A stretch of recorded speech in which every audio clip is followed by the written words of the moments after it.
सहनाववतु सहनौ भुनक्तु सह वीर्यं करवावहै तेजस्विनावधीतमस्तु मा विद्विषावहै। ओम शांति शांति शांति। न्याय दर्शन की 137वीं कक्षा में आप सबका स्वागत है। आत्मा संघात मात्र है या एक एक इंद्रिय मात्र है अथवा इन सब से अतिरिक्त है, ये विषय पीछे उठाया गया था। उसमें 3 सूत्रों के द्वारा ये सिद्ध किया गया कि एक एक इंद्रिय आत्मा नहीं है, इनसे अतिरिक्त आत्मा है। अब अतिरिक्त में फिर 2 बातें रह गई विचार करने के लिए कि देह आदि जो पूरा संघात है उसको आत्मा माने, इन एक एक इंद्रिय को अलग न मान करके पूरे संघात को ही आत्मा मान लिया जाए, या फिर देह आदि संघात से भी अतिरिक्त भिन्न बिल्कुल पृथक उससे कोई आत्मा है। तो अब यहां सिद्ध करेंगे अगले प्रकरण से कि देह आदि जो संघात है उससे भी अतिरिक्त है ये आत्मा। तो चौथे सूत्र की भूमिका बनाई कि इतश्च देहादि व्यतिरिक्त आत्मा। इतश्च इस कारण से भी, इस हेतु से भी, जो आगे हेतु देने वाले हैं उस हेतु से भी ये सिद्ध होता है कि आत्मा देह आदि से व्यतिरिक्त है, अलग है उससे। न देहादि संघात मात्रम, देह इंद्रिय मन बुद्धि वेदना इत्यादि इनका संघात मात्र आत्मा नहीं है। तो सूत्र बोलेंगे आगे, शरीर दाहे पातक अभावात। शरीर दाहे सती सप्तमी, शरीर का दाह जला देने पर, जल जाने पर नहीं, दह धातु जलने अर्थ में आती है या जलाने अर्थ में। जैसे हम कहते हैं कि अग्निर दहती, तो क्या अर्थ होगा इसका? अच्छा, और दूसरा मैं बोलूं कि अग्निर ज्वलती, अब क्या अर्थ होगा? तो दह धातु जो है ना, ये इसका धातु पाठ में अर्थ है भस्मी करणे, और करण माने करना। तो भस्म करना, भस्म होना नहीं। तो क्या अर्थ हुआ दह का? जलाना। तो अग्निर दहती, अग्नि जलाती है, और अग्निर ज्वलती, अग्नि जल रही है, वो स्वयं आएगा उसमें। क्योंकि ज्वल धातु आती है ज्वल दीप्तौ, वो दीप्ति अर्थ में है, स्वयं प्रकाशित होने में। और यह है भस्मी करने। तो शरीर दाहे का कोई अर्थ करने लगे कि शरीर जलने पर, ऐसे नहीं, शरीर जलाने पर, यानी किसी ने जलाया है शरीर। अब शरीर जलाएंगे, यहाँ शरीर जलाने का तात्पर्य जीवित शरीर, उसको मत ले लेना जो शव पड़ा हुआ है, वो नहीं है यहाँ पर, क्योंकि प्रसंग से बाहर हो जाएंगे फिर हम। क्योंकि पातक सिद्ध करना है उसमें, पाप, पाप जो है शव को जलाने में नहीं होता है, जीवित को जलाने में। तो शरीर दाहे, शरीर यदि किसी ने जलाया है तो उसके जलाने पर पातक आएगा, पाप लगेगा, अधर्म हुआ ये। तो पातक अभावात, पातक का अभाव होने से। अब आपको अभी समझ में नहीं आएगा थोड़ा कि शरीर जला दिया है फिर भी पातक का अभाव क्यों है, फिर तो पातक होना चाहिए। और सूत्रकार क्या कह रहे हैं कि शरीर दाहे पातक अभाव। हाँ, आपने क्या प्रश्न किया? ये पातक पाप पाप के अभाव में शरीर का है। शरीर इस ढंग से हो सकता है कि अच्छा शुभ कर्म कर दिया, शुभ कर्म तप द्वंद्व सहन तप करना पड़ेगा, तप कर दिया तो फिर वो जल गया, तो पातक के अभाव हो गया। कहाँ जल गया? जलाना अर्थ है यहाँ, बाकी जल भस्मी हुआ। शरीर को जलाने पर किसी और ने किसी और को जला दिया। जला देते हैं नहीं, जिंदा जला देते हैं नहीं किसी को, जलान तो बस वही अर्थ लो आप केवल। अभी जिंदा किसी को जला दिया तो वहां पाप नहीं लगेगा, ये हेतु दे रहे हैं। यदि आप संघात को आत्मा मानेंगे तो शरीर जलाने पर जिसने जलाया है उसको पाप का फल नहीं मिलेगा फिर, अर्थात मिलना चाहिए और मिलता है। वो कब मिलेगा? जब देह आदि से अतिरिक्त आत्मा मानेंगे तो। अब भाष्य में स्पष्ट होगा आपको। ये हेतु दिया है पूर्व पक्षी की बात को लेते हुए। पहले तो ये यहां शरीर दाहे, जो इसमें शरीर शब्द है, इसका अर्थ कर रहे हैं कि इससे हम क्या ले रहे हैं। क्योंकि कोई कह सकता है कि जो मुर्दा शरीर पड़ा हुआ है वो भी तो शरीर है, वहां भी तो शरीर का व्यवहार होता है, शव में भी हम शरीर का व्यवहार करते हैं। तो शरीर ग्रहणेन शरीर इंद्रिय बुद्धि वेदना संघातः प्राणीभूतो गृह्यते, स्पष्ट कर दिया बिल्कुल कि प्राणीभूत प्राणी स्वरूप, जिसमें प्राणी, जो प्राणी है। अब प्राणी कौन होता है?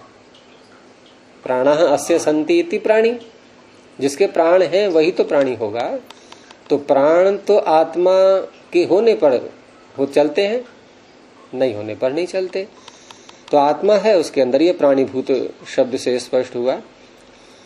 और पीछे उसका विशेषण दे दिया कि शरीर इंद्रिय बुद्धि वेदना, अब वेदना भी हो रही है उसमें, तो इसका अर्थ जीव तो है।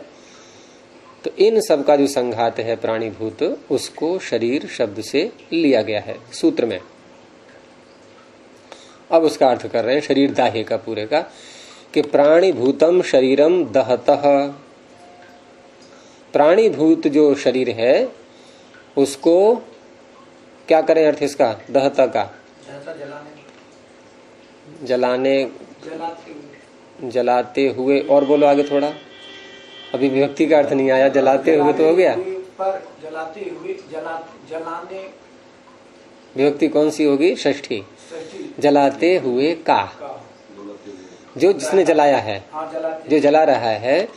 प्राणीभूतम शरीरम दहतः, जलाते हुए व्यक्ति का मतलब जो जला रहा है, जलाने वाला है, जलने वाला नहीं है, जो जला रहा है दूसरे को, उसका।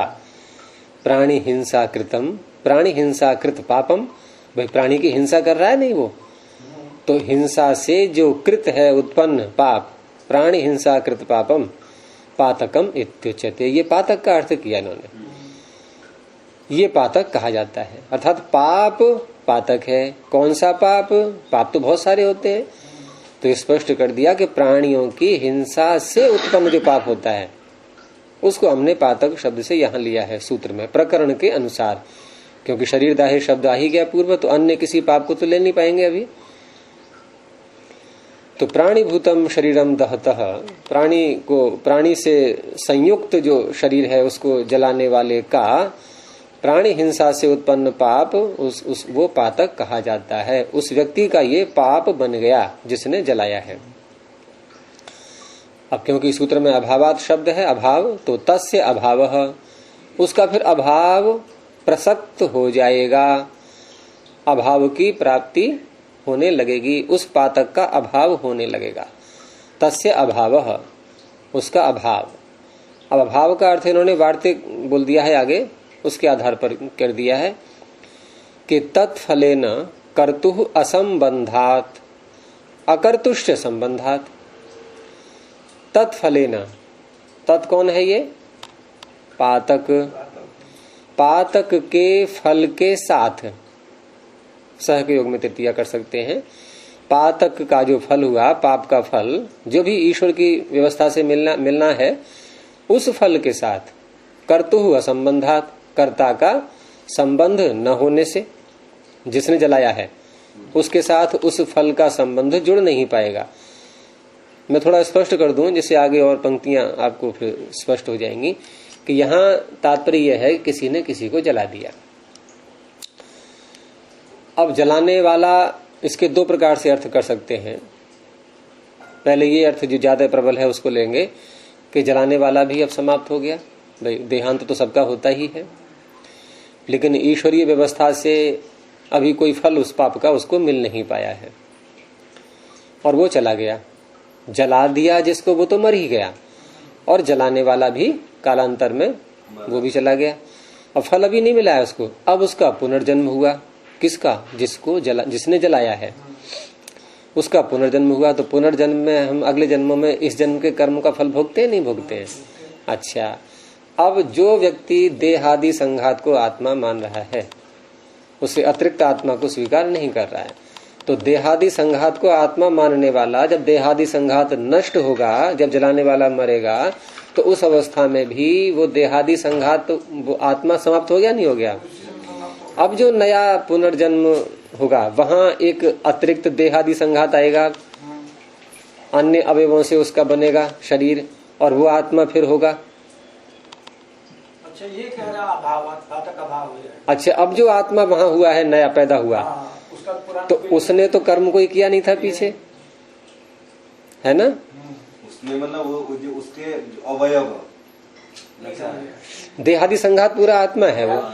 इधर वाला देहादि संघात आत्मा नष्ट हो गया, प्राणांत हो गया उसका। अब नया जन्म हुआ, और तो और जो जन्म हुआ है तो वहां वो देहादि संघात एक भिन्न ही है बिल्कुल। वो पीछे वाला तो है नहीं, वो तो चितान भस्म हो गया था, वो तो है ही नहीं। अब जो नया उत्पन्न हुआ है तो उसने तो जलाया नहीं था, तो उसको पातक का अभाव हो जाएगा, वहां प्राप्ति नहीं होगा उसको फल। उसको कर्तु असंबंधात, कर्ता के साथ उसका संबंध जुड़ेगा नहीं उस पाप के फल का। क्योंकि नया आत्मा है। भाई हमने पिछले जन्म में किसी को जला दिया हो, मार दिया हो, तो जन्म ये शरीर ने थोड़ी किया, हमारा नया आत्मा है, साथ आत्मा का मतलब उस फल का उसके साथ संबंध कैसे जोड़े? ईश्वर भी कैसे फल दे सकता है उसको? दे ही नहीं पाएगा, क्योंकि जलाने वाला आत्मा दूसरा था, अब जो बनाया, अब जो पैदा हुआ है ये दूसरा है। अच्छा, नहीं, पूर्व पक्षी यदि देहादि संघात को आत्मा मानता है तो ये समस्या आएगी, और इसका समाधान पूर्व पक्षी को देना पड़ेगा। फिर अगर उसके अपने देहादि संघात को आत्मा है ये सिद्ध रखना है तो उसको उत्तर देना पड़ेगा। ये तो इसका हो गया। दूसरा था अकर्तुष्य संबंधात। अब मान लीजिए कोई नया शरीर पैदा हुआ है, तो शरीर के साथ प्राणी उत्पन्न हुआ, उसकी सुख सुविधाएं, उसको परिवार का मिलना, शरीर की सुंदरता, बुद्धि की तीव्रता इत्यादि जैसे भी हैं, या उल्टे अर्थ में ले लें तो कुरूप शरीर है, गरीब परिवार मिलना, ये सारे भोग जो भी चलेंगे उसके उस समय, तो उन सब के आधार पर जो उसको वहां व्यवस्थाएं मिल रही हैं, वो किन कर्मों का फल है? तो ये जो सुख सुविधाएं उसको मिल रही हैं, ये करता नहीं था उनका पहले वो, और वो मिलने लगी, तो वो ये शब्द आएगा अकर्तुष्य संबंधात। जो उनका करता नहीं है, जिन कर्मों का, जिन सुख सुविधाओं का उसने कोई कर्म नहीं किया था उनको पाने के लिए, उससे उसका संबंध जुड़ रहा है, और जो किया था पीछे उसका समाप्त हो गया। एक तो इस रूप में ले सकते हैं। दूसरा इसका अर्थ ये भी हो सकता है कि मान लीजिए जलाने वाले का देहांत नहीं हुआ है अभी, जीवित है, अभी है, और 8-10 वर्ष बाद न्यायालय के द्वारा निर्णय आया कि फांसी होनी है या जो कुछ भी होना है, आजीवन कारावास होना है, ये निर्णय आया। अब जिस समय ये 10 वर्ष बाद निर्णय आया, उस समय जो उसका देहादि संघात है, ये वही है जो जलाते समय था या दूसरा है? ये इसमें ही परिवर्तन हो रहे हैं क्षण क्षण, परिवर्तन तो शरीर में क्षण क्षण परिवर्तन हो रहे हैं। और वैज्ञानिकों का यहाँ तक कहना है कि 7 वर्ष में,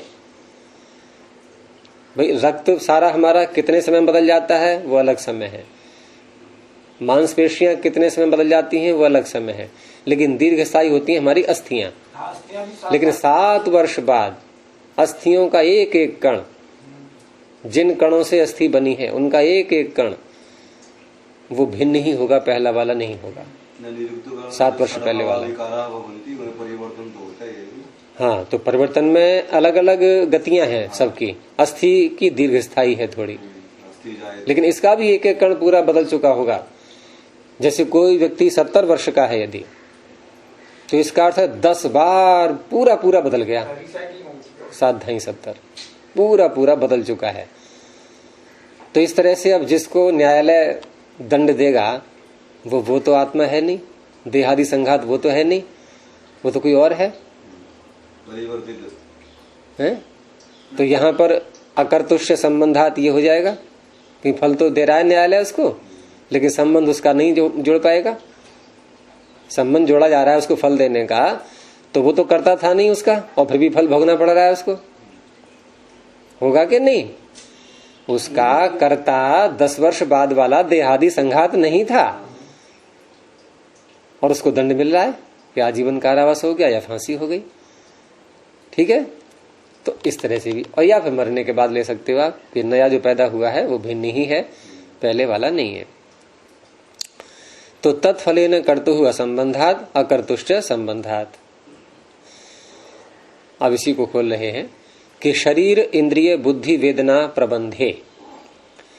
शरीर इंद्रिय बुद्धि और वेदना, इनका जो प्रबंध चल रहा है, प्रबंध जो इनका हो रहा है क्रम से, इसमें हर क्षण जो परिवर्तन हो रहा है, जो परिवर्तनशीलता दिखाई दे रही है, इसको इन्होंने प्रबंध शब्द से कहा है। यहाँ प्रबंध शब्द का अर्थ ये नहीं है यहाँ कि शरीर इंद्रिय बुद्धि वेदना इन सबको जोड़ दिया गया और एक पिंड तैयार हो गया है, ये भी प्रबंध।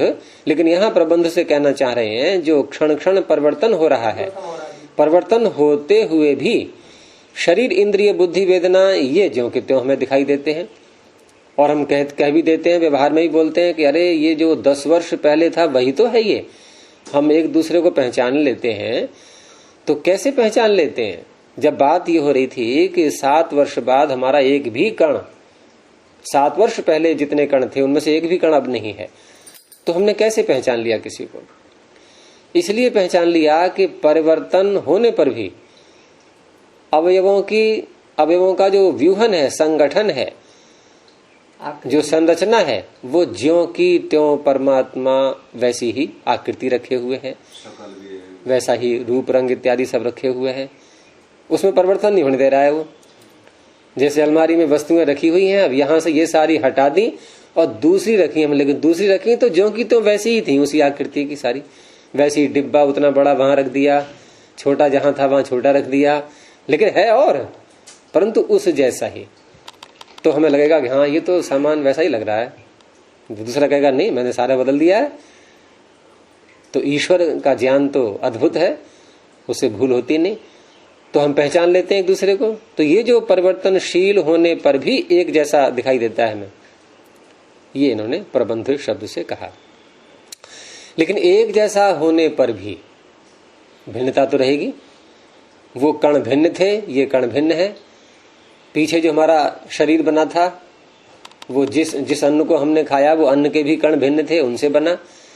अब 7 वर्ष बाद जब पूरा परिवर्तन हो गया है, तो वहां भी जो शरीर हमें दिखाई दे रहा है बना हुआ हमारा, वो भिन्न अन्न के कणों से बना है। रॉ मटेरियल पृथक पृथक हो गया, तो उत्पत्ति भी पृथक पृथक मानी जाएगी।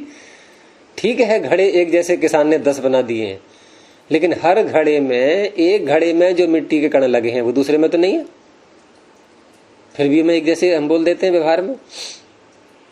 तो ये जो प्रबंध है, शरीर इंद्रिय बुद्धि वेदना प्रबंधे खलु अन्यः संघातः उत्पद्यते अन्यो निरुध्यते। प्रबंध चल रहा है, परंतु अन्य संघात उत्पन्न हो रहा है और अन्य नष्ट हो रहा है। पीछे वाला नष्ट होता जा रहा है, नया उत्पन्न होता जा रहा है। हम भी जो श्वास लेते हैं, निकालते हैं, प्रत्येक श्वास के निकालते समय हमारे शरीर से जो घटक तत्व हैं हमारे, जिनसे हमारा शरीर बना है, उनमें से भी कुछ कण निकलते रहते हैं।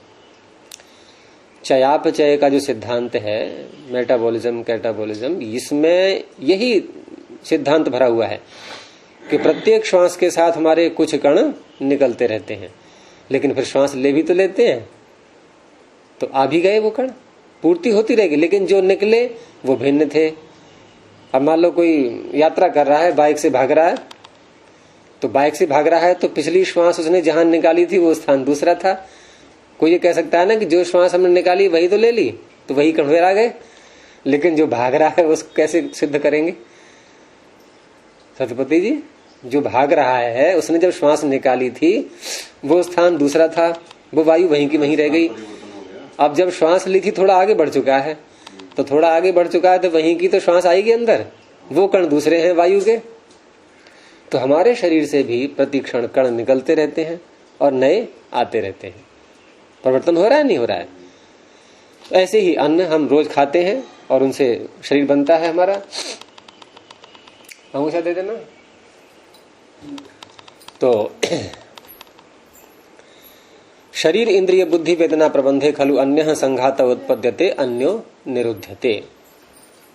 परंतु अब बात कह रहे हैं अपनी कि उत्पाद निरोध संतति भूतः प्रबंधः। अब ये प्रबंध आपको और स्पष्ट हो जाएगा कि उत्पाद निरोध की जो संतति चल रही है, एक जो विस्तार, जो प्रवाह चल रहा है कि उत्पन्न हुआ, पिछला नष्ट हुआ, नया उत्पन्न हुआ, पिछला नष्ट हुआ, यही तो बोलेंगे, यही तो बोला जाएगा। इसमें जो नष्ट हुआ है वो उत्पन्न नहीं हुआ है, नया उत्पन्न हुआ, पुराना नष्ट हो गया। एक एक कोशिका हमारी मरती रहती है और नई बनती रहती है।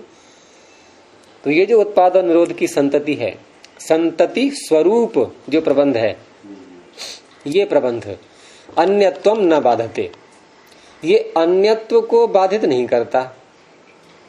ये थोड़ा समझना होगा आपको। उत्पाद निरोध संतति स्वरूप प्रबंध जो है, इस प्रबंध से अगले समय में हमारे पास जो संघात होगा वो अन्य होगा या वही होगा? अन्य होगा। तो अन्यत्व रहा, अन्यत्व रहा, अन्यता रही, उस अन्यता का विनाश नहीं हुआ, यानी वही है ये नहीं कह सकते हम। तो अन्यत्व का बाध, क्या बोलेंगे? अन्यत्व का बाध नहीं हो रहा है, अन्यत्व आएगा। और ये अन्यत्व आना, यही सिद्धांति इसी बात को लेगा, उससे पूर्व पक्ष खंडन करेगा कि वो अन्य है, ये सिद्ध करना है उसको। तभी तो पातक का अभाव होगा, पाप तभी तो उसको कह सकते हैं कि उसको तो लगा ही नहीं पाप, फिर उसका फल तो मिलेगा ही नहीं उसको, वो तो अन्य हो गया। तो न अन्यत्वम बाधते। देहादि संघातस्य अन्यत्व अधिष्ठानत्वात्, ये उसका हेतु दे दिया है इसी में कि अन्यत्व का बाध क्यों नहीं हो रहा है, कि देह आदि का जो संघात है, यही संघात उस अन्यत्व का, उस भिन्नता का अधिष्ठान है। अर्थात आगे चल करके जो देहादि संघात बना है, ये इसमें अन्यत्व धर्म है, ये अन्य बन चुका है, ये उसका अधिष्ठान है। ये वही है ऐसा नहीं कह सकते, ये वही है का अधिष्ठान नहीं है, ये अन्यता का अधिष्ठान है। तो अन्यत्व का बाध नहीं हुआ है। ये प्रबंध जो चल रहा है, इस प्रबंध के कारण से अन्यता तो बनेगी, और वही है हम इसलिए कह देते हैं कि आकृति में भेद नहीं आता है। केवल आकृति में भेद न आने से हम कहते हैं कि वही है ये, लेकिन अन्य तो हो चुका है। तो ये अन्यता सिद्ध की पहले यहां पर, और आगे कहा कि अन्यता अधिष्ठानो ही असौ प्रख्यायते। अभी उसी को स्पष्ट किया पिछले वाक्य को कि अन्यता का अधिष्ठान, अन्यता का अधिकरण, अन्यता का आधार। यहाँ पाठ भेद में अन्यत्व भी मिलता है। आपके में क्या है सुदर्शन जी के में? ये नान्यत्वम बाधते। आगे देहादि संघातस्य अन्यत्वाधिष्ठानत्वात् के आगे हाँ, तो अन्यत्वाधिष्ठान, ये संगत ज्यादा इसलिए लग जाता है कि पीछे भी अन्यत्व शब्द आया, अन्यत्वाधिष्ठानत्वात्, कि उसी का तो अर्थ कर रहे हैं ये हेतु का। तो लेकिन अन्यता भी पाठ मिल जाता है, क्योंकि त्वा और तल जो है दोनों समानार्थक प्रत्यय है, ये तस्य भावस्त्व तलो। तो अन्यता अधिष्ठानो ही असौ प्रख्यायते। ये जो संघात है कालांतर वाला, ये कैसा है? अन्यता का अधिष्ठान है। ये हमारी समझ में आता है। प्रख्यायते, जान लिया जाता है। अब इतना सब बताने के बाद अब अपनी बात को ला रहे हैं। एवं च सती, ऐसा होने पर, कैसा होने पर? देहादि संघात स्वरूप जिसको तुम चेतन तत्व मान रहे हो, उसके अन्य होने पर, अब ये अन्य हो चुका है, ये पीछे वाला नहीं है, और फल देने का समय आया। अब ये आप या तो अगले जन्म में ले जाओ इसको, या उसी जन्म में कालांतर में जब फल प्राप्ति का समय आता है न्यायालय इत्यादि के द्वारा, वहां भी ले सकते हैं। तो एवं च सती, ऐसा होने पर, यो देहादि संघातः प्राणीभूतः हिंसाम करोति, जो देहादि संघात, और देहादि संघात भी कैसा है? प्राणीभूत, जिंदा व्यक्ति, हिंसाम करोति, दूसरे की हिंसा कर रहा है। दूसरा भी जिंदा है नहीं है? अब वो व्यक्ति जिसने हिंसा की है, न असौ, असौ कौन है ये? हाँ, असौ माने वह, हिंसा करने वाला है। न हिंसा फले न संबध्यते, वो तो हिंसा के फल से जुड़ ही नहीं पाया। क्यों नहीं जुड़ पाया सत्यपति जी? क्यों नहीं जुड़ पा रहा है वो? इसलिए कि वो है ही नहीं, वो है ही नहीं। अब वही हो गया, जैसे मैंने उदाहरण दिया कि 10 साल मान लीजिए बाद फल मिला, और 10 साल भी छोड़ा, अब हमके 5 साल सही, 1 साल सही, कुछ सही, और अगले घंटे ही सही, परिवर्तन तो हो ही रहा है लगातार। जिस अवस्था में हिंसा की थी उसके बाद परिवर्तन, जिस देहादि संघात ने हिंसा की थी, वो देहादि संघात अब नहीं है। नवीनता तो न असौ हिंसा फले न संबद्धते, और यश्च संबद्धते, और जिसको न्यायालय या परमात्मा दंड दे रहा है। यश्च संबद्धते, जो उस पातक के फल से जुड़ रहा है। ये संबद्धते का अर्थ कहाँ लगाएंगे आप? किससे जुड़ रहा है? पातक के फल से। न तेन हिंसा कृता, उसने हिंसा तो की नहीं थी। तो ये सारा गड्ढमड हो जाएगा कि नहीं? सब अनियम हो जाएगा या नहीं? जो हिंसा करता है उसको मिल नहीं पा रहा है, जो नहीं करता उसको मिल रहा है। जैसे वो था ना, अंधेर नगरी गवर्गंड राजा, टके शेर भाजी टके शेर खाजा। अब पहुंच गए वहां गुरु शिष्य, बड़ा मजा आएगा, खूब जो है मेवा मावा खाएंगे वहां पर, सस्ते में मिलेगा। और वहां खा खा के और पहलवानी करके व्यायाम करके खूब मजबूत हो गए दोनों गुरु और शिष्य। अब वहां किसी ने चोरी कर ली कहीं पर, राजा के पास समाचार पहुंचा, भाई अमुक व्यक्ति ने चोरी कर ली है, किसी घर में चोरी हो गई है। उसने अपने दूतों को भेज दिया, सुरक्षा बलों को ढूंढ करके लाओ उसके लिए जिसने चोरी की है। अब ढूंढ करके लाए तो वो मिल नहीं पा रहा है कोई भी।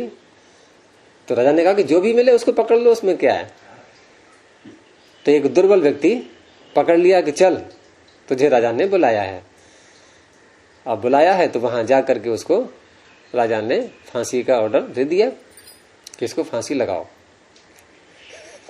चोरी किसने की है उससे मतलब नहीं, एक को मारना है बस, इसको फांसी लगाओ। फांसी पर पहुंचे तो वहां फांसी का फंदा जो रस्सी का था, ये वैसे कस लेते हैं परंतु पता नहीं क्यों ऐसा उदाहरण दिया गया है, ये वो फिक्स था फंदा, वो से गला जो है छोटा था कुछ, वो उसमें आ नहीं पाया। तो फिर राजा के पास बात पहुंची कि ये तो फांसी का जो फंदा है इसे गले में ढंग से आ नहीं पा रहा है, तो कहा दूसरे को पकड़, तो मोटा पकड़ लाओ। अब पहुंचे वहां गुरु चेला मिल गए रास्ते में कि हाँ इनकी गर्दन सही है। अब दोनों से कहा भाई चलो तुम्हें फांसी होनी है। वो घबरा गए। तो गुरु बोला घबरा मत, मैं तुझे उपाय बताता हूँ कि तू मुझे खींचना, मैं तुझे खींचूंगा। जब फांसी का वहां पर चढ़ाएंगे सूली पर, तू मुझे खींचना, मैं तुझे खींचूंगा, ये क्रम चलने देना कुछ देर तक। तो ऐसे ही उन्होंने किया। जब गुरु को खड़ा करें सूली पर तो चेला खींच ले नीचे से कि नहीं मैं चढ़ूंगा सूली पर। चेला जब चढ़ा तो गुरु ने खींच लिया कि नहीं मैं चढ़ूंगा सूली पर। राजा ने कहा कि भाई क्यों झगड़ रहे हो आपस में मरने के लिए? लोग बचने के लिए झगड़ते हैं, तुम मरने के लिए झगड़ रहे हो। कि नहीं राजा महोदय ऐसा मत बोलना, इस काल में आज के दिन, आज ऐसा मुहूर्त है कि जो भी मृत्यु को प्राप्त हो जाएगा उसको स्वर्ग या वैकुंठ धाम मिल जाएगा। तो राजा ने कहा कि तुम दोनों हटो, मैं चढ़ूंगा सूली पर। तो ये स्थिति है यहाँ की। अहिंसा किसी ने की है फल हो गया और उसका फल किसी को मिल रहा है। तो एवं च सति यो देहादि संघातः प्राणीभूतो हिंसाम करोति न असौ हिंसा फले न संबध्यते। वो हिंसा के फल से जुड़ नहीं रहा है। यश्च संबध्यते न तेन हिंसा कृता, उसने हिंसा की नहीं है।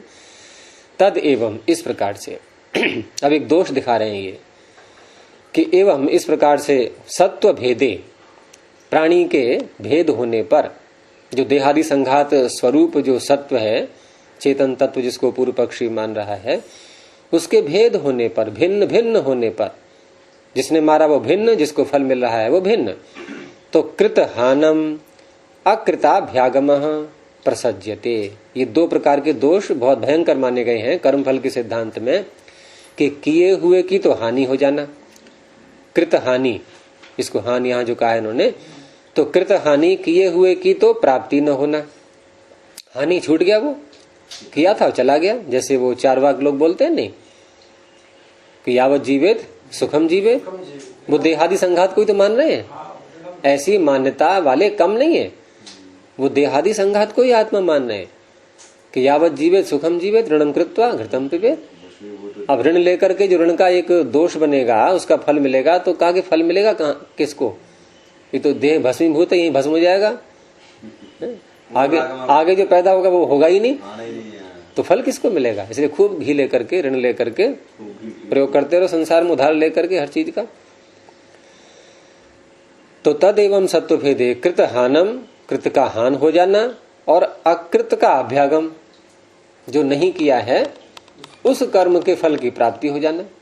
ये प्रसज्यते, ये प्रसज्यते पर उपसर्ग पूर्वक संज धातु जहां भी आती है, ये एक ऐसे अर्थ में आती है कि जैसे कोई दोष उपस्थित हो जाए, कि ऐसा होने लगेगा जो कि होना नहीं चाहिए, उस अवस्था में इसका प्रयोग करते हैं प्रसज्यते। हाँ, कृतहानम और अकृताभ्यागम, ये दोनों प्रकार के दोष आने लगेंगे, प्राप्त हो जाएंगे यदि हम संघात को आत्मा मानते हैं। यदि संघात से अतिरिक्त आत्मा को नहीं मानते हैं तो ये दोष आएंगे। हान का मतलब छूट जाना, त्याग, ओहाक त्यागे, जो किया हुआ है उसका फल छूट गया। क्योंकि जिस समय मारा था किसी को, उस समय देहादि संघात अन्य था, जब फल का समय आया उस समय देहादि संघात अन्य है। सती च सत्वोत्पादे सत्व निरोधे, और आगे दोष दिखा रहे हैं कि सती च सत्वोत्पादे, सत्व का उत्पाद, उत्पत्ति होने पर, क्योंकि देहादि संघात तो उत्पन्न होता है, और सिद्धांति के पक्ष में जो देहादि से व्यतिरिक्त आत्मा है वो तो नित्य है, वो न उत्पन्न होता है न नष्ट होता है। लेकिन पूर्व पक्षी देहादि संघात को आत्मा मान रहा है, वो उसकी उत्पत्ति भी मानेगा, विनाश भी मानेगा। तो सती च सत्वोत्पादे सत्व निरोधे च, सत्व का उत्पाद होने पर, ये सत्व तात्पर्य वही देहादि संघात जो चेतन तत्व मान रहा है पूर्व पक्षी, उसकी उत्पत्ति होने पर, और सत्व निरोधे उसका विनाश होने पर। दोनों अवस्थाओं में क्या होगा कि अकर्म निमित्त सत्व सर्ग प्राप्नोति। अब जो उसका अगला जन्म होगा, आगे जो पुनः सत्व का उत्पाद होगा, तो वो जो सत्व का सर्ग है आगे, वो सत्व सर्ग कर्म निमित्तक बनेगा या अकर्म निमित्तक बनेगा? फिर वो अकर्म निमित्त होगा, क्योंकि जो सत्व जिसने कर्म किए थे, जिस देहादि संघात ने, वो तो हो गया नष्ट, उसका हो गया निरोध। अब दूसरा जो सत्व का सर्ग हुआ, अन्य देहादि संघात उत्पन्न हुआ, मां के गर्भ से बच्चा आया, तो वो जो सत्व का सर्ग है, ये किस कर्म का फल है? ये किसी का नहीं। तो अकर्म निमित्त ये सृष्टि फिर आपको माननी पड़ेगी, पहली बात। अब आगे क्या समस्या आएगी कि अब मान लीजिए हम सबकी मुक्ति की अभिलाषा है, और जो व्यक्ति आत्मा को अलग नहीं मानते हैं, वो भी दुख से निवृत्ति चाहते हैं, मुक्ति चाहते हैं, मुक्ति के लिए प्रयास करते हैं, ब्रह्मचर्य आदि जो आगे शब्द आ रहा है, तपस्या करते हैं, अनुष्ठान करते हैं, यम नियमों का पालन करते हैं। ये सब किसके लिए होगा फिर? ये मुक्ति के लिए करते हैं, मुक्ति किसकी होगी? मुक्ति का फल किसको मिलेगा? देहादि संघात जिसने ये ब्रह्मचर्य वास इत्यादि सारे अनुष्ठान किए वो तो समाप्त हो गया, निरोध हो गया उसका। अब मुक्ति का फल आनंद कौन भोगेगा? है ही नहीं कोई। आत्मा को तो मान ही नहीं रहा है अलग से। वो देहादि संघात के बस यही है, जो कुछ है वो यही है, सब यही आत्मा है। तो सती च सत्वोत्पादे सत्व निरोधे च अकर्म निमित्त सत्व सर्ग प्राप्नोति। पहले ये दोष आएगा। और यदि सत्व सर्ग नहीं भी होता है, मुक्ति के लिए यदि हम प्रयास कर रहे हैं तो सत्व सर्ग वहां प्रसंग नहीं आएगा फिर। लेकिन मुक्ति किसके लिए है? फिर मुक्ति के लिए फिर ये सारे उपाय करना ये भी निरर्थक हो जाएगा। तो तत्र मुक्त्यर्थो ब्रह्मचर्य वासो न स्यात्, ये भी नहीं होगा फिर। ब्रह्मचर्य उपलक्षण है, अन्य सारे जितने भी अनुष्ठान हैं सब ले लीजिए। मुक्ति की प्राप्ति के जितने उपाय हैं वो उपाय फिर नहीं किए जाएंगे, ये नहीं हो सकते फिर। तो तद यदि देहादि संघात मात्रम सत्वम स्यात्, अल्प विराम, यदि देहादि संघात मात्र ही सत्व होवे, चेतन तत्व होवे, तो शरीर दाहे पातकम न भवेत। शरीर जला देने पर भी किसी का वो पाप नहीं कहलाएगा, क्योंकि पाप तब कहें जब पाप का फल मिले। जब फल ही नहीं है उसका तो फिर पाप भी नहीं है, वो पातक होगा ही नहीं। और अनिष्टम च एतत्, और ये अनिष्ट हो जाएगा। फिर ये सारी व्यवस्थाएं सब बिगड़ जाएंगी, कहीं कोई न्याय व्यवस्था नहीं रहेगी। न्यायालय किसको दंड दे? न्यायाधीश बैठा हुआ है, उसके सामने केस पहुंचा कि इसने इसकी हत्या कर दी, तो न्यायाधीश कहेगा इसने कब की थी हत्या? जो सामने खड़ा है क्या कहेगा न्यायाधीश? नहीं, इसने कहाँ की है हत्या? जिसने हत्या की थी वो संघात तो दूसरा था, ये तो नया बन गया है, मैं इसको कैसे दंड दूं? युवा देखा था, बुढ़ापा दिख रहा है, इसने कहा कर दी। युवा बुढ़ापा भी छोड़ो, वो संघात ही दूसरा है अभी। तो वो कहेंगे भाई उस संघात को लाओ ढूंढ के जिसने हत्या की है। तो ढूंढने वाले कहेंगे कि जी वो तो नष्ट हो गया, वो कहां से लाए ढूंढ गया, वो तो बदल गया। लाए तो उसी को थे, लेकिन ये परिवर्तन होकर के दूसरा बन गया है, हम क्या करें इसमें अब? तो न्यायालय निष्फल, कोई न्याय व्यवस्था नहीं रहेगी। तो अनिष्टम चाहिए तत्। इसलिए तस्मात् देहादि संघात व्यतिरिक्त आत्मा, देह आदि संघात से आत्मा व्यतिरिक्त है, पृथक है।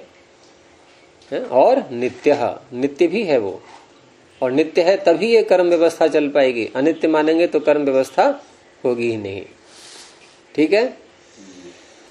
अब कभी कभी क्या होता है कि दो व्यक्ति आपस में बात कर रहे होते हैं, और यदि किसी की बात का खंडन किया गया कोई दोष निकाल करके, और उसका वो उद्धार कर नहीं पाता है, तो वो क्या करता है सामने वाला जो दोषी व्यक्ति है, वो उस जैसे दोष को ही सामने वाले पर भी लगा देता है। जैसे कोई रिश्वत कहीं ले रहा है और रिश्वत लेते समय उसको पकड़ लिया। अब पकड़ लिया तो उसने कहा कि आप मुझे पकड़ तो रहे हो, मैंने रिश्वत ली है, लेकिन आप भी तो लेते हो रिश्वत। अब क्या होगा? दोनों चुप हो जाएंगे। कह रहे ये मेरे विषय में भी जानता है, ये मेरे विषय में भी जानता है, अगर मैं इसको पकड़ूंगा तो ये मेरी शिकायत वहां करेगा फिर, है ना? तो चोर चोर। और इसी कारण से ये धंधा जो भ्रष्टाचार का है ना समाज में, ऐसे ही चलता है, क्योंकि जो पकड़ते हैं वो भी वही काम कर रहे हैं। तो पकड़ना न पकड़ना वो दिखाने के लिए भले ही करते रहे नाटक, लेकिन कुछ नहीं, रिश्वत लेने के लिए ही पकड़ते हैं। यानी वही व्यक्ति जो है अन्याय से लड़ सकता है जो न्यायकारी है। अब यहां जब बात आई थी कि संघात मात्र को आत्मा यदि मानेंगे तो पाप नहीं लगेगा, ये आरोप लगाया गया था पूर्व पक्षी पर। ठीक है, पातक अभावात। अब पूर्व पक्षी ऐसा ही दोष अब सिद्धांति पर दिखाया, अपने तो दोष का उद्धार कर नहीं पाया, वो ऐसा ही दोष सिद्धांति पर लगा रहा है। वो कैसा है देखेंगे आगे। तो सूत्र बोलेंगे तद अभाव सात्मक प्रदाहेपि तन्नित्यत्वात्। पीछे सिद्धांती ने कहा था पातक अभावात, अब उसी पातक को आप तद शब्द से ले लो यहां, तद अभावः। ये पूर्व पक्षी बोल रहा है, सिद्धांती नहीं बोल रहा है। उस पातक का, उस पाप के फल का अभाव आपके पक्ष में भी है।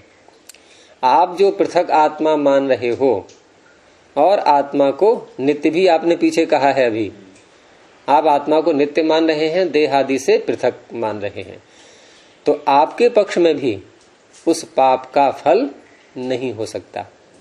क्यों और किस अवस्था में नहीं हो सकता कि सात्मक प्रदाहेपी, आत्मा सहित किसी को जला दिया है यदि आपने, तो आपको भी पाप का फल नहीं मिलेगा।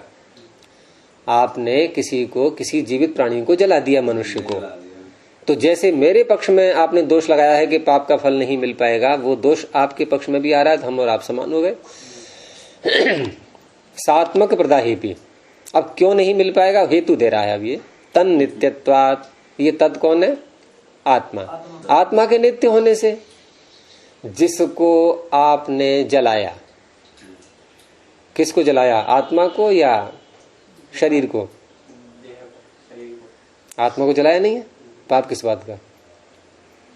हाँ, मतलब शरीर को आत्मा मान, नैनम छिन्दन्ति शस्त्राणि नैनम दहति पावकः न चैनम क्लेदयन्त्यापो न शोषयति मारुतः। तो आज जलाया किसको आपने? आपने आत्मा को नित्य मान रहे हो। हाँ, आत्मा तो जला ही नहीं, जला ही नहीं, तो पाप किस बात का? मारेगा ही नहीं। हाँ भाई, जलाया वो तो जड़ शरीर था, जिसने पाप किया उसने जल गया। तो जड़ का क्या है? जैसे मिट्टी का ढेला हमने मसल दिया तो कौन सा पाप कर दिया इसमें? जो चेतन तत्व बैठा उसका तो हमने कुछ भी नहीं बिगाड़ा, तो ये तो दोष आपके पक्ष में भी आ रहा है। शरीर का पाप लगेगा, आत्मा का पाप लगेगा ही नहीं। हम और आप दोनों एक जैसे ही हो गए। आपके पक्ष में भी पाप का फल नहीं मिल रहा है, हमारे पक्ष में भी नहीं मिल पा रहा है, तो फिर आप क्यों आरोप लगा रहे हो? ये तो आप पे भी आ रहा है आरोप। तो भाष्य देखिए कि यस्य अपि, यस्य का तात्पर्य जिसके पक्ष में, यानी जिसका मत ऐसा है, तो यस्यापि नित्येन आत्मना सात्मकम शरीरम दह्यते,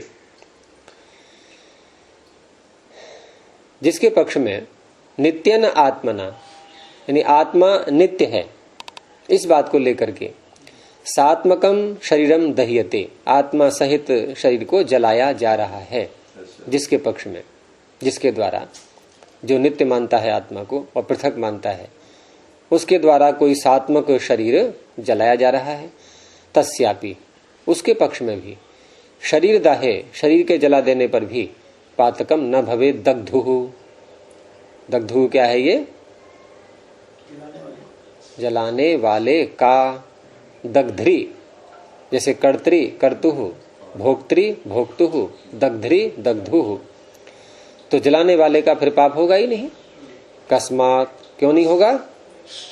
तो क्या है हेतु? नित्यत्वात् आत्मनः, आत्मा के नित्य होने, क्योंकि आप आत्मा को नित्य मानते हैं।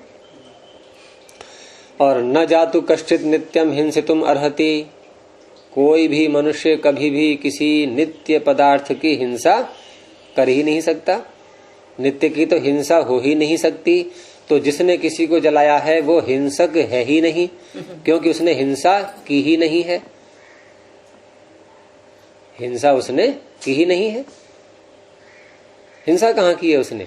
आत्मा को जलाया नहीं है, शरीर को जलाया है, तो शरीर तो जड़ है आपके पक्ष में, क्योंकि आप तो उसको चेतन मानते नहीं, हम तो चेतन मानते हैं, आप तो उसको चेतन मान भी नहीं रहे, आप तो चेतन एक भिन्न मान रहे हो, और जिसको चेतन मान रहे हो उसकी हिंसा तो हुई नहीं, तो हिंसक कैसे है वो? तो न जातु कश्चित नित्यम हिंसितुम अर्हति, कोई भी कभी भी किसी नित्य की हिंसा कर ही नहीं सकता। नित्य की हिंसा करने में कोई भी योग्य नहीं है। अर्हति या शक्नोति दोनों एक ही अर्थ में आते हैं लगभग, यानी कोई भी कभी भी किसी नित्य की हिंसा को तो कर ही नहीं सकता, नित्य की हिंसा करने में समर्थ नहीं है कोई। और अथ हिंसते, यदि आपने ये मान लिया कि भाई हिंसा तो हुई है, तो हिंसा हुई है तो आपको अपना पक्ष बदलना पड़ेगा। नित्यत्वम अस्य न भवति, फिर आत्मा का नित्यत्व नहीं हो सकता, और आप तो नित्य मानते हो, फिर तो अपना आप प्रतिज्ञा बदलो, कि आत्मा अनित्य है, तो नित्यत्वम अस्य न भवति सा इयम। अब ये हाँ, यदि आत्मा की हिंसा हुई है, ऐसा ही सिद्धांती कहता है, तो पूर्व पक्षी कह रहा है फिर तो आपका नित्यत्व आत्मा का रहा ही नहीं, हिंसा हो तो गई। न्याय पकड़ में जब आत्मा की हिंसा हो गई, आत्मा नष्ट हो गया, तो फिर नित्यता कहाँ रही आत्मा की? हाँ हाँ, और जबकि आपका पक्ष है कि नित्य है आत्मा, तो अथा हिंसते यदि आप ये कहो कि हिंसा तो हो रही है, तो हिंसा हो रही तो आप बदलो अपनी बात को, फिर नित्य मत कहो आत्मा के लिए, फिर तो आपको अनित्य मानना पड़ेगा, तब कह सकते हो आप हिंसा हुई है। लेकिन आप ऐसा कह नहीं सकते, आप तो पहले कह चुके हैं कि आत्मा नित्य है। अब दो बातें हैं यहाँ, दो पक्ष हो गए, देहादि संघात को आत्मा माना जाए या देहादि से व्यतिरिक्त आत्मा माना जाए। तो पूर्व पक्षी ये दिखाना चाह रहा है कि इन दोनों में से किसका पक्ष ज्यादा अच्छा है, वो ज्यादा अच्छा दिखाना चाह रहा है कि कैसा ज्यादा अच्छा है ना। तो ज्यादा अच्छा कैसे है वो दिखा रहा है कि सा इयम एक अस्मिन पक्षे, एक पक्ष में। वो कौन सा पक्ष है आप स्वयं सोचना, कि एक पक्ष में तो हिंसा निष्फल हो गई, एक पक्ष में हिंसा निष्फल हो गई। कौन से पक्ष में निष्फल होगी? देहादि संघात को आत्मा मानने पर या देहादि संघात से व्यतिरिक्त आत्मा को नित्य मानने पर? नित्य मानने किसमें निष्फल होगी? देहादि के एकस्मिन पक्षे हिंसा निष्फला अन्यस्मिनस्तु अनुपपन्ना, ये पहले वाले पक्ष में है। अन्य एकस्मिन पक्षे हिंसा निष्फला, हिंसा तो की उसने, हिंसा क्योंकि देहादि संघात नष्ट हो गया, तो हिंसा हुई या नहीं हुई? जो व्यक्ति देहादि संघात को आत्मा मान रहा है और उसको किसी ने जला दिया, तो वो नष्ट हुआ है, तो हिंसा हुई, वो देहादि संघात समाप्त हो गया। लेकिन वो हिंसा निष्फल हो गई है। अब निष्फल इसलिए हो गई कि फल नहीं मिल पाएगा उसका किसी को, क्योंकि जिसने जलाया है वो आगे रहेगा ही नहीं। अब दूसरे पक्ष में अन्यस्मिस्तु अनुपपन्ना, दूसरे पक्ष में सिद्धांति वाले पक्ष में जो आत्मा को नित्य मान रहा है, उसमें तो हिंसा हुई ही नहीं है, उसमें तो हिंसा हुई ही नहीं है। तो आपके पक्ष में तो हिंसा ही नहीं घट रही, मेरे पक्ष में कम से कम हिंसा तो है। अरे निष्फल ही तो जा रही है, लेकिन हिंसा तो हुई है। आपके पक्ष में तो हिंसा ही नहीं हो रही है। तो अन्यस्मिस्तु अनुपपन्ना, दूसरे पक्ष में तो हिंसा है ही नहीं। तो इस तरह से पूर्व पक्षी ने सिद्धांति को ये विषय उठा करके अपने समकक्ष ला दिया। भाई आपके पक्ष में भी दोष है, मेरे पक्ष में भी दोष है। अब सिद्धांति इसका उत्तर देगा आगे। तो सूत्र बोलेंगे, न कार्याश्रय कर्तृवधात, न अल्प विराम। अल्प विराम से ये तात्पर्य हो जाता है कि ये जो सूत्र में न आ रहा है इसका संबंध पीछे से है, और नहीं तो हम इधर भी जोड़ सकते हैं कि कार्याश्रय कर्ता का वध न होने से, ये भी तो सकता है। लेकिन नहीं, ये न बिल्कुल अलग हो गया कि तुम्हारा कथन ये ठीक नहीं है। पूर्व पक्षी से कहा जा रहा है न, तुमने जो अपना हेतु दिया है कि यदि आत्मा को नित्य मानेंगे और उसको जला भी दिया तो आत्मा तो जला नहीं, नित्य होने से तो हिंसा नहीं हुई, ये तुम्हारा कथन ठीक नहीं है। तुम अभी हिंसा का अर्थ समझ नहीं पाए। हिंसा का वास्तविक अर्थ क्या है वो हम तुम्हें बताएंगे। तुम जो अर्थ कर रहे हो कि आत्मा का नष्ट हो जाना ये हिंसा है, ये हिंसा नहीं है, क्योंकि आत्मा तो नष्ट होता ही नहीं। हिंसा का भिन्न अर्थ है, और वो कौन सा अर्थ है वो आगे बता रहे हैं कि कार्य आश्रय, कार्य का जो आश्रय है, कार्य तात्पर्य यहां पर है सुख दुख का अनुभव। ये आगे स्वयं खोलेंगे एक वाक्य में, और आप देखना चाहें तो आगे वाक्य देख लीजिए कि कार्याश्रय, ये भाष्य में चौथी पंक्ति देखें, कार्याश्रयस्य शरीरस्य स्व विषयोपलब्धेश्च कर्तॄणाम इंद्रियाणाम वधो हिंसा। नहीं, ये नहीं, ये है तीसरी पंक्ति में देखें, कार्यम तो सुख दुख संवेदनम है, दिख गया, कार्यम तो सुख दुख संवेदनम, सुख और दुख का जो संवेदन है इसे कहा है इन्होंने कार्य शब्द से। क्योंकि सुख दुख की उत्पत्ति होती है, सुख दुख नित्य नहीं है, और उत्पत्ति वाला पदार्थ कैसे क्या कहलाता है, कार्य, और जो उत्पन्न नहीं होता है वो नित्य होता है। तो नित्य और कार्य ये दो विरोधी शब्द हैं आपस में। तो कार्य से अर्थ लिया सूत्रकार ने, कि सूत्रकार का अर्थ क्या है, भाव क्या है, भाष्यकार ही बताएंगे हमें। तो भाष्यकार ने, वात्स्यायन जी ने कार्य शब्द का अर्थ यहां पर सुख दुख को लिया है। तो सुख दुख की अनुभूति, सुख दुख का जो आत्मा अनुभव करता है वो कब कर पाता है, शरीर होने पर या न होने पर, होने पर। तो सुख दुख की अनुभूति का आश्रय कौन है, शरीर। तो कार्याश्रय का अर्थ क्या हो गया, सुख दुख की उत्पत्ति का आश्रय अर्थात शरीर, ये कार्याश्रय हो गया। और कर्तृ शब्द अलग है, ये कर्तृ का तात्पर्य करने वाला। यहां जो वध शब्द आ रहा है ना अंत में, ये दोनों का वध कहा जाएगा, कार्याश्रय का वध और कर्ता का वध। इसको हिंसा कहते हैं, ये सूत्रकार कहना चाह रहा है।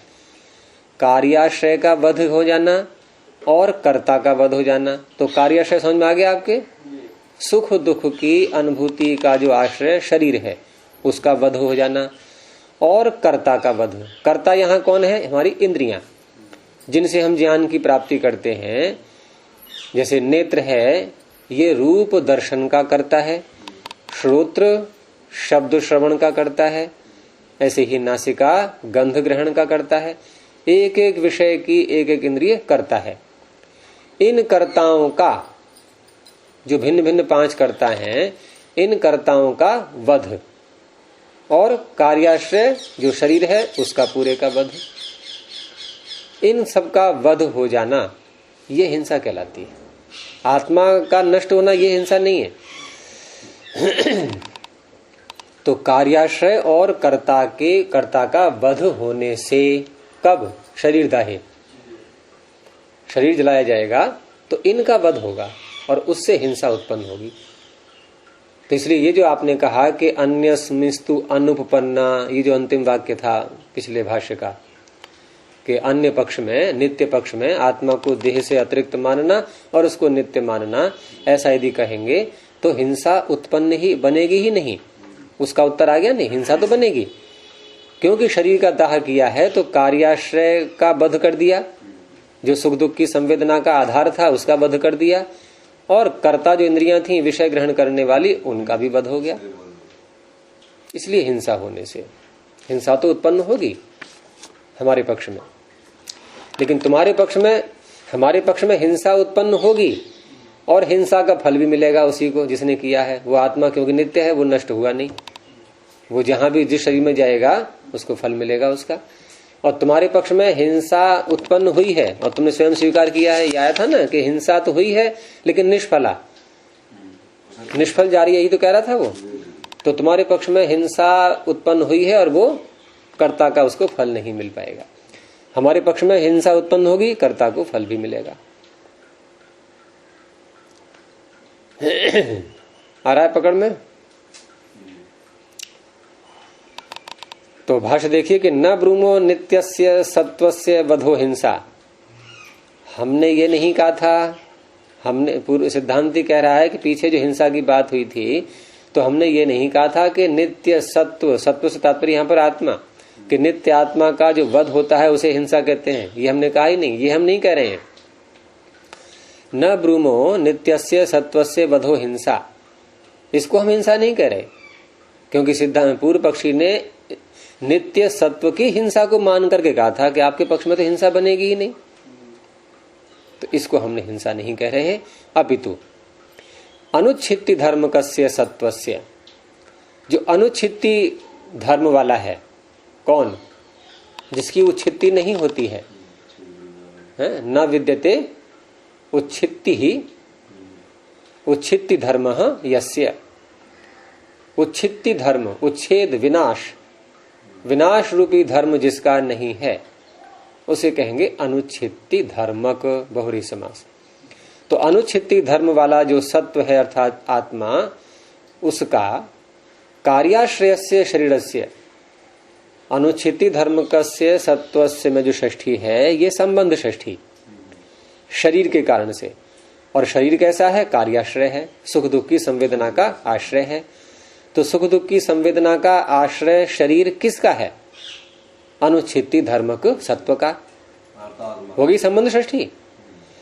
षष्ठियां जो यहाँ पर आ रही हैं इनको जोड़ना पड़ेगा आपस में। आप इनको विशेषण विशेष मत बना लेना सबको।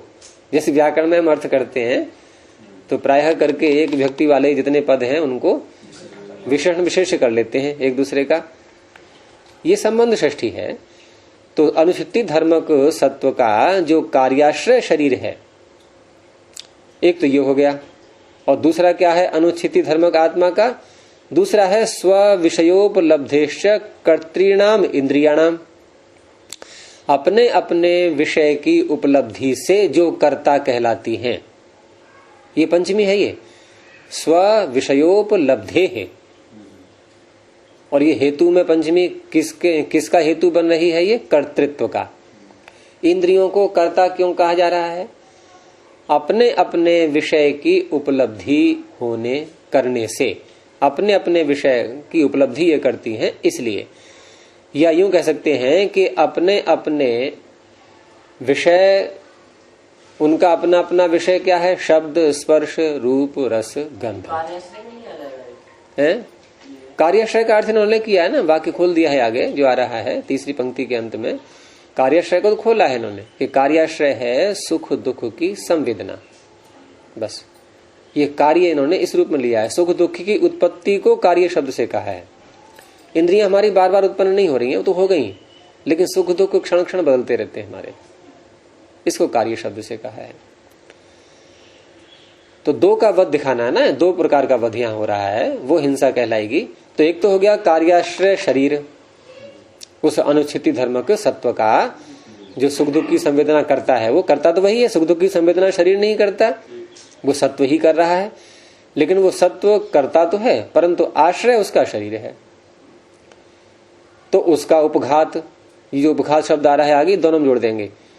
कार्याश्रयस्य शरीरस्य उपघातः पीड़ा। और दूसरा ये हो जाएगा कि स्व विषयोपलब्धेश्च कर्तृणाम, के ने चक्षु को चक्षु क्यों कहा जा रहा है? रूप को देखने से। श्रोत्र को श्रोत्र क्यों कहा जा रहा है? शब्द का ग्रहण करने से। तो अपने अपने विषय की उपलब्धि से इनमें कर्तृत्व आ गया। तो ऐसी जो कर्ता है कर्तृनाम, उसी को खोल दिया आगे इंद्रियाणाम। इन सूत्र में जो कर्तु शब्द है कर्तृ, इसका अर्थ है इंद्रियां।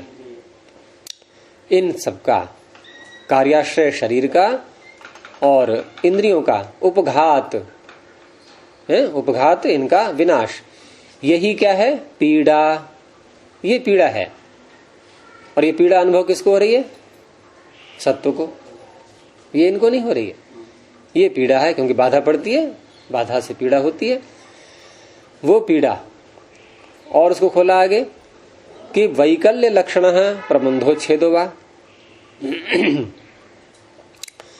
वैकल्य लक्षण, कला, कला सुना है ना?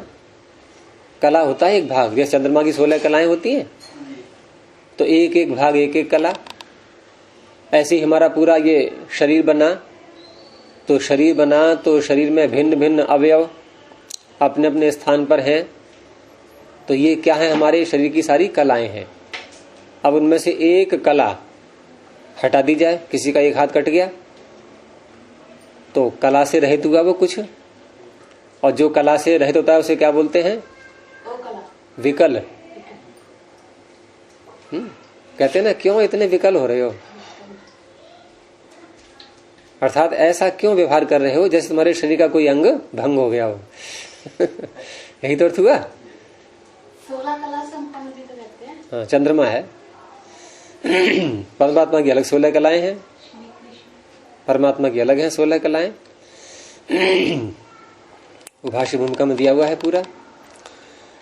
तो विकल, अब किसी का अंग भंग हो जाए तो विकल ही तो हुआ वो। तो वैकल्य लक्षण, जो वैकल्य लक्षण है, विकलता हो रही है, एक एक अंग हट रहा है, और प्रबंधोच्छेद हुआ, ये या पूरे ही प्रबंध का उच्छेद हो जाए, जो पूरा प्रबंध है, तंत्र हमारा, पूरा शरीर, पूरा संघात, इसी का उच्छेद। जैसे किसी का एक हाथ काट दिया अथवा पूरा ही जला दिया उसको, तो एक हाथ काट दिया, ये वैकल्य लक्षण। ये आगे शब्द आ रहा है ना वध, ये उसके साथ जोड़ना है आपको। सत्यपति जी आप धीरे पकड़ रहे हो आज कुछ। वैकल्य लक्षण शब्द को कहां पकड़ना है? वध के साथ में जोड़ना है इसको। कि एक तो होता है वध वैकल्य लक्षण, कि किसी का एक अंग भंग कर दिया, ये भी वध है। दूसरा है प्रबंधोच्छेद, ये भी वध है। प्रबंधोच्छेद में सारे पूरा ही समाप्त। उसी को आगे खोल दिया है प्रमापण लक्षणों। प्रमापण, प्रमापण क्या है? ये मी धातु आती है मी हिंसायाम, हिंसा अर्थ में, और वहां निच प्रत्यय जब करेंगे तो मीनाति मिनोति दींगाम ल्यपिच, उससे आ आदेश हो जाएगा, मी को मां, और आ होने से भूकागम हो जाएगा। किससे? भूकागम होता है ना निच प्रत्यय पर रहते। हाँ, तो मापण, प्र उपसर्ग है प्रमापण, तो प्रमापण का अर्थ हो गया हिंसा। हिंसा है लक्षण जिसका, यानी प्रबंधोच्छेद हो गया ना। तो वैकल्य लक्षण को भी इन्होंने हिंसा कह रहे हैं, ये वध कह रहे हैं उसको, और प्रबंधोच्छेद भी वध है, और ये प्रमापण लक्षण है। ये ऐसा जो वध होता है इसे कहते हैं हिंसा। ये हिंसा की व्याख्या की है इन्होंने कि हिंसा वास्तव में होती क्या है। तो हिंसा, अब दो भेद आ गए इसमें, कि एक तो कार्याश्रय जो हमारा शरीर है, इसको दुख पहुंचाना, उपघात। उपघात का अर्थ क्या है? पीड़ा। जैसे किसी की पिटाई हो रही है, अब पिटाई में अंग भंग नहीं हुआ है, प्रबंध का उच्छेद नहीं हुआ है ना, लेकिन दर्द हो रहा है, पीड़ा पहुंच रही है। तो ये कार्याश्रय जो शरीर है, सुख दुख की संवेदना का आश्रय शरीर, उसका उपघात, उसकी पिटाई करना, ये पीड़ा, ये भी हिंसा है। और स्व विषयोपलब्धेश कर्तृणाम इंद्रियाणाम उपघातः, या जो अलग अलग विषय के ग्रहण करने से जो कर्ता बनी है, उन इंद्रियों को पीड़ा पहुंचाना। जैसे किसी की आंख में मिर्च डाल दी हो जाता है नहीं, तो ऐसे इनको पीड़ा पहुंचाना, ये उपघात करना, ये पीड़ा है। अथवा अंग भंग कर देना। अब कितनी बातें आ रही, देखो पीछे था उपघात और आगे जो है ये वध है पूरा। अब वध में उसके दो भेद कर दिए, एक तो एक अंग का वध कर दिया, एक पूरे शरीर का वध कर दिया। तो ये पीड़ा और ये वध, ये दोनों को कहा इन्होंने हिंसा, इसे हिंसा कहते हैं। अब यहां पर जो कार्य शब्द सूत्र में आया था उसे खोल रहे हैं हिंसा की व्याख्या करने के बाद, कि कार्यम तो सुख दुख संवेदनम तस्य आयतनम अधिष्ठानम आश्रय शरीरम। कार्य क्या है? सुख दुख का संवेदन, और सुख दुख का संवेदन का आयतन कौन है? उसका अधिष्ठान कौन है? उसका आश्रय कौन है? शरीर। तो सूत्र में जो शब्द है कार्याश्रय, उसका अर्थ क्या हो गया? कार्य अर्थात सुख दुख का संवेदन, और उसका आश्रय अर्थात शरीर, उसका अधिष्ठान है। तो कार्याश्रयस्य शरीरस्य, अब सूत्र का अर्थ फिर कर रहे हैं कि कार्याश्रयस्य शरीरस्य, एक तो कार्याश्रय शरीर का, आगे शब्द आ रहा है वध, वहां जोड़ते जाएंगे।